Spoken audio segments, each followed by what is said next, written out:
Welcome to వైఏ భక్తి channel.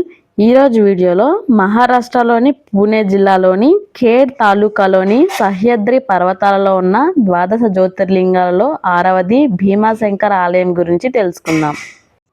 పూర్వం భీముడనే పేరుగల రాక్షసుడు తన తల్లి యొక్కైన కర్కటితో ఈ పర్వత శిఖరం మీద నివసిస్తూ ఉండేవాడు. ఒకనాడు తల్లిని, అమ్మ, నా తండ్రి ఎవరు, ఎక్కడున్నాడు, నీవు ఈ కొండ మీద ఒంటరిగా ఉండడానికి కారణం ఏమిటి అని ప్రశ్నించాడు. అప్పుడు కర్కటి కుమారునితో, నాయనా, లంకా రాజ్యానికి ప్రభు అయిన రావణాసురుని తమ్ముడైన కుంభకర్ణుడు మీ తండ్రి, పరాక్రమవంతులైన మీ తండ్రిని, పెద్ద తండ్రిని దుర్మార్గుడైన శ్రీరాముడు సంహరించాడు. నా తండ్రి కర్కటుడు, తల్లి పుష్కసి, నా మొదటి భర్త విరాధుడు. అతనిని కూడా ఒకప్పుడు శ్రీరాముడే సంహరించాడు. ఒకనాడు నా తల్లిదండ్రులు అగస్త్య మహర్షి శిష్యుడైన సుతీక్ష్ణుడు అనేవాడిని తినబోయారు. తపస్సు సంపన్నుడైన వాడు కోపంతో నా తల్లిదండ్రులను భస్మం చేశాడు. నేను దిక్కులేని దానినై బిక్కుబిక్కుమంటూ కాలం గడుపుతున్నాను. అప్పుడు ఒకనాడు ఇక్కడికి వచ్చిన కుంభకర్ణుడు నన్ను బలవంతంగా చేపట్టాడు. ఆ విధంగా నీవు జన్మించావు. నీ తండ్రి మహావీరుడు కనుక తండ్రిని మించిన కొడుకువై నీ వంశానికి పేరు తీసుకొనిరా అని చెప్పింది. తల్లి మాటలు విన్న భీముడు కోపంతో రగిలిపోయాడు. తన వంశాన్ని నాశనం చేసిన విష్ణుమూర్తిని, ఆయన భక్తులను సర్వనాశనం చేయాలని కంకణం కట్టుకున్నాడు. దేవతలను, మహర్షులను మట్టుపెట్టాలని పట్టుపట్టాడు. బ్రహ్మదేవుని గురించి 1000 సంవత్సరాలు ఘోర తపస్సు చేశాడు. అప్పుడు బ్రహ్మ ప్రత్యక్షమై ఆ రాక్షసునికి అంతులేని పరాక్రమాన్ని, అనంతమైన ధైర్యాన్ని వరంగా ప్రసాదించాడు. వరగర్వంతో భీమాసురుడు దేవలోకం మీద దండెత్తి దేవేంద్రుని ఓడించి దేవలోకాన్ని ఆక్రమించుకున్నాడు. ఆ తర్వాత భూలోకమంతా తిరిగి భక్తులను, మహర్షులను బాధపెట్టాడు. ఆ కాలంలో కామరూప దేశాన్ని సుదక్షిణుడు అనే రాజు పరిపాలిస్తూ ఉండేవాడు. ఆయన గొప్ప శివభక్తుడు. తపస్సంపన్నుడైన భీమాసురుడు అతనిపై దండెత్తి అతనిని కారాగారంలో బంధించాడు.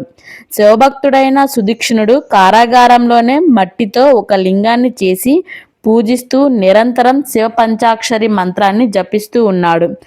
ఒకరోజు భీమాసురుడు ఆ రాజును సమీపించి, ఓరి బుద్ధిమాలినవాడా, ఈ జపములేమిటి, ఈ శివపూజలేమిటి, ఇకపై ఈ పిచ్చి పిచ్చి పనులు మాను అని గర్జించాడు.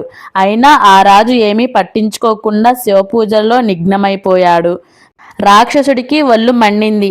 పళ్ళు పటపట కొరుకుతూ కత్తిని తీసి, మూర్ఖుడా, ఏమి మాట్లాడుతున్నావు, నిన్నే అని అరిచాడు.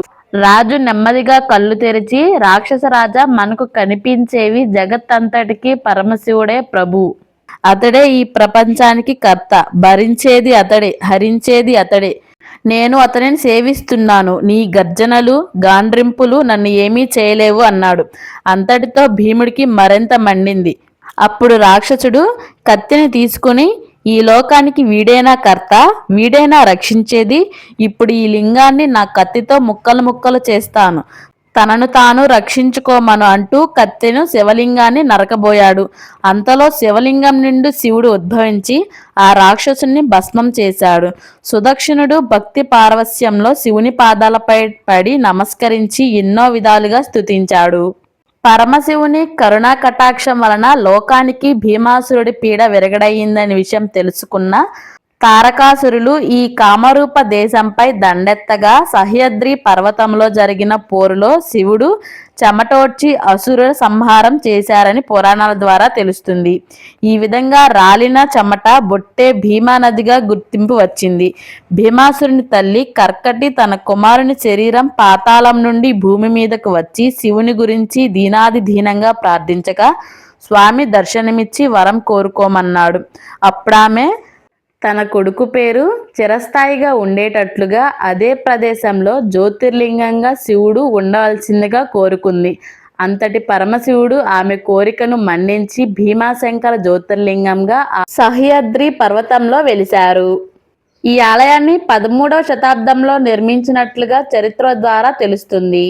కృష్ణా నది యొక్క ఉపనది అయిన భీమా నది ఇక్కడే పుట్టింది. అది పుట్టిన చోట శివలింగం పక్క భాగం నుండి కొద్ది కొద్దిగా ప్రవహిస్తూ ఉంటుంది. భీమాశంకరుడు శాకిని, డాకిని మొదలైన రాక్షస సమూహాలతో సేవించబడుతూ ఉన్నాడని పురాణాల ద్వారా తెలుస్తుంది. ఈ ఆలయం నల్లటి రాతితో చెక్కబడింది, అందుకే చూడడానికి అందంగా ఉంటుంది. గుడిలో శివలింగాన్ని వెండితో తాపడం చేశారు. దాని మీద ఒక కత్తిఘాటు ఉంటుంది. కొండల్లో కొలువైన ఈ ఆలయాన్ని దర్శించుకునేందుకు భక్తులు అధిక సంఖ్యలో వస్తారు. ఈ ఆలయాన్ని దర్శించుకుంటే రోగాలు నయమవుతాయని భక్తులందరి నమ్మకం. అదృష్టం కూడా పట్టుకుంటుందని భక్తులందరూ గట్టిగా నమ్ముతారు.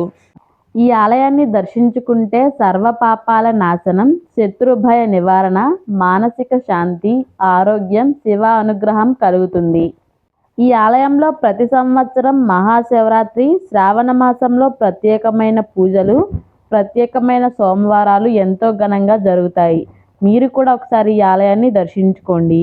ఈ వీడియో మీకు నచ్చినట్లయితే మా వయ్య భక్తి ఛానల్ని సబ్స్క్రైబ్ చేసుకోండి. ఈ వీడియో చివరి వరకు చూసినందుకు హృదయపూర్వక ధన్యవాదాలు.